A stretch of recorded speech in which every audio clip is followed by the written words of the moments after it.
સુરતના લસકાણા વિસ્તારમાં ઝોલાછાપ ડોક્ટર ઝડપાયો છે. મોહિતો સંતોષ ચિંતપત્રો નામના ઝોલાછાપ ડોક્ટરની ધરપકડ કરવામાં આવી છે. આરોપી મૂળ પશ્ચિમ બંગાળનો વતની છે. ઝોન 1 એલસીબી ટીમ દ્વારા બોગસ ડોક્ટર ઝડપી પાડવામાં આવ્યો છે. લસકાણા વિસ્તારમાંથી ઝોલાછાપ ડોક્ટર પ્રેક્ટિસ કરી રહ્યો હતો. લક્ષ્મી ક્લિનિકના નામે દવાખાનું ચલાવતો હતો. લસકાણા પોલીસે વધુ તપાસ હાથ ધરી છે. સુરતથી રિપોર્ટર સતીશભાઈ કુંભાણી સાથે કેમેરામેન દિનેશ વાઘેલા। कल लसकाना पुलिस स्टेशन के विस्तार में लसकाना गांव लक्ष्मी पार्क सोसाइटी में हमें एक बातमी मिली कि एक फर्जी डॉक्टर वहां पर प्रैक्टिस करता है। इसके लिए हमने जोन 1 की एलसीबी की टीम ने और सीडीएचओ की टीम ने वहां पे कंबाइंड रेड किया और वहां पे देखा कि वहां पे सही में एक फेक डॉक्टर प्रैक्टिस करता है। डॉक्टर का नाम है महितो संतोष भाई चिंतपत्रो। इनका उम्र 35 ईयर्स है और इसका मूल वेस्ट बंगाल है।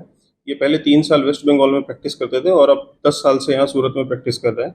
इसके पास कोई डिग्री नहीं है, ये सिर्फ 10th पास है और इसके पास से हमें टोटल 96,794 रुपीज़ का मुद्दामाल बरामद हुआ, जिसमें अलग अलग मेडिसिन, सर्जरी किट्स एक्सेट्रा है।